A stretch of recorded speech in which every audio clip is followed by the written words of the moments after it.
Hey, fatty, fatty. You said that, not me. Anyway, 2025, first video of the year, back in the garage. It's the first time I've actually opened the shutter doors. Now, if you've watched any of the updates over the winter, you'll know that Lily will be driving the car this year. I'll do a couple of races, but Lily will be doing the main VWDRC Championship, where, of course, it's all about consistency. So, over the winter, I have spent a total of nothing. I like this car. I like this car. I tell enough people every year, it's hard. Just if you're bracket racing, consistency is key. Budget. Don't spend any money. Leave it. We got a tune in it. In fact, we don't have a tune in it, as we found out. So it was national finals. We went for a qualifier because if I remember, national finals it rained a lot, didn't we? Yeah. So we got one. I think we got one qualifier and one eliminations, and I got knocked out in that round. But I remember on the first run, I said the exhaust is blowing, and obviously we bought that tubular manifold, which loads of people said they crack, and I was like, it's already cracked. That didn't last long, but it was on the car. We didn't have much time, and plus it was raining. We were not doing anything to the car that weekend. So European finals, we ran a PB, 11:59, 118 miles an hour. On day one, Sportsman Day.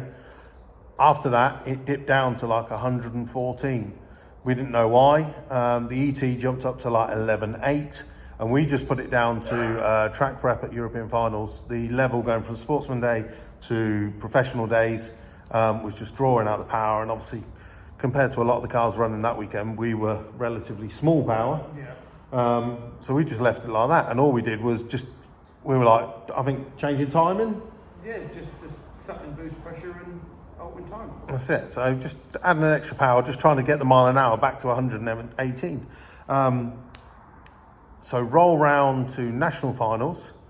Obviously, we only got the one run. Once again, we sent it as it was. We managed to get it to 117 miles an hour with the exhaust blowing.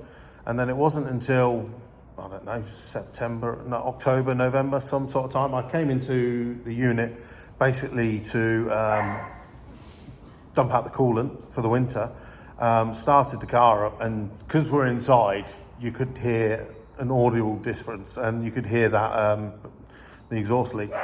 Had a look over the car. The guy from next door walked over straight away. He went, "Your turbo's loose." I was like, "Oh." So those 3 bolts that hold the KO4 to the exhaust manifold, they are well known for undoing themselves. So we're going to have to find a solution for that. But upon looking at it, obviously we managed to get it back to 117 with the exhaust just slightly. So we're probably losing some power there. So today, get that turbo off, put a new gasket on there, roll out the battery charger, charge the battery, put the sump heater on, and just double check over everything before we get Lily fitted for the car. And then also, something else we've got to do today is Project 2025. It is real. Project 2025. I saw lots of things around October and November, people talking about Project 2025. I don't think it was my Project 25, but this is Project 2025. Get the nut back on. These nuts. So, as we said, the first job is going to be to get the turbo off and replace the gasket. No, I think it's the dump pipe that's holding it now. Oh. Yeah. That was leaking. Leaking. Is that leaking, Jamie? Where? I can't see it. I said, was the gasket leaking? A little bit. I haven't seen the gasket yet, but... Oh, have you not? Yeah. You can see half of it. Can't see the other half though.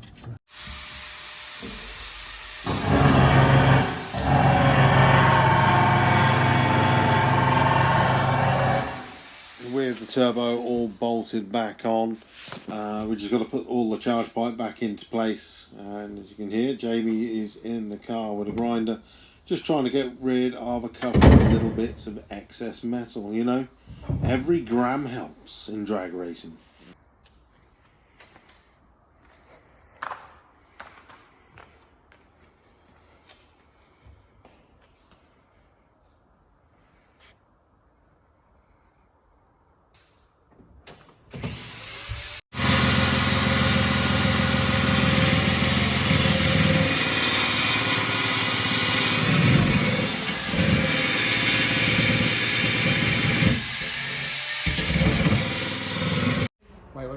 So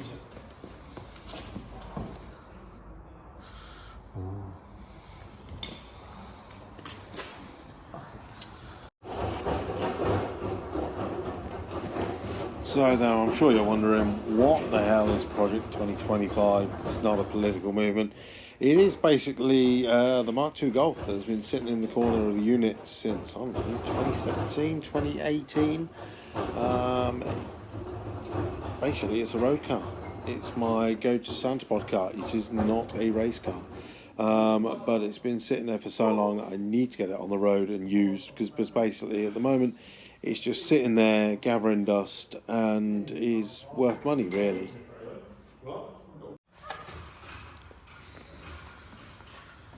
Oh yes, check out those stretch tyres. So, late model Mark II Golf. It's a 1993. In fact, it's a K-Reg Mark II Golf. I got it off Alex many years ago. It was originally a 1.6 litre diesel. Alex converted it to a 1.9 litre TDI PD version. But he took the engine out when he sold it to me. I'm going to be fitting a 2 litre 16 valve diesel that was in my VW Touran many years ago that I raced in VW DLC. It was my daily, but I did race it, and basically did an event. I remember running it at Shaky. It ran down into the 15s. We had 18-inch wheels on it for the first event, and the second event we dropped to a 16-inch wheel. And the 16-inch wheel, I basically hung on to fourth gear over the finish line, and every time over boosted the turbo and basically put it into limp mode until the turbo was dead. A few moments later, so we have arrived at Ross and Lee's unit where the car is going to go on the ramp. There's a little bit of welding that needs doing underneath the car, but basically Ross is going to be putting in the engine and putting back the interior because it is completely stripped out.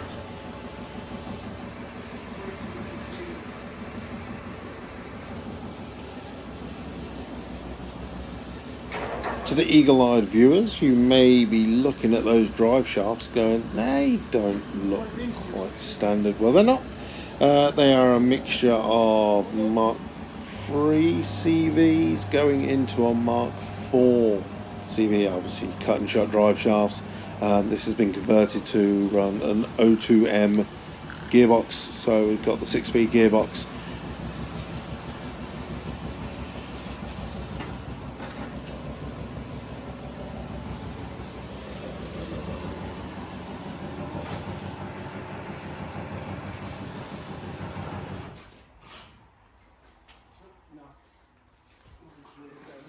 Well, as you can see, here is the rust on the floor pan. It's not too bad of a job, and basically once that's been welded up, Ross is going to also go underneath the whole car and basically re-wax seal it and make it look lovely. Next up, onto the O2M gearbox, 6-speed gearbox.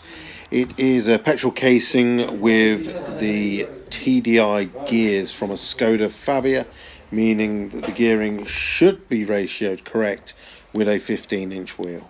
Now we get to look inside the back of the car, and here you can see what a mess.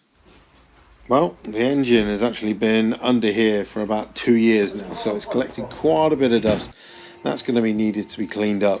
But worst of all is when we did empty the car out, where it's been sitting in the units, we have a pet store in the unit next to us, and obviously the mice have decided to use the car as a lovely storage area for all of their winter food. Okay, now you can see to the extent of how stripped out the car is. Answer in the comments if you notice anything specific about this car as well. See how eagle-eyed you are.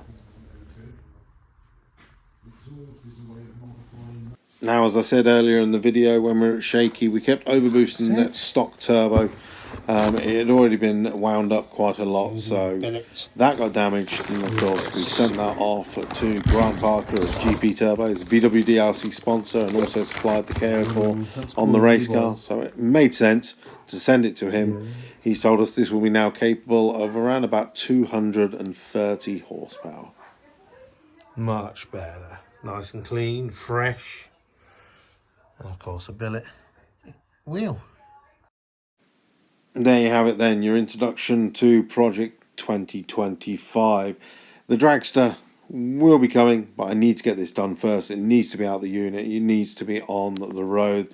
The Mark V, we're nearly finished. We're ready for the season. But again, thank you very much for watching. Like, subscribe, and we'll bring you as much as we can in the build-up towards the 2025 season. From Lily taking part in her first run at Brung, and of course doing the dial-in day at Santa Pod Raceway. Thanks for watching. See you soon.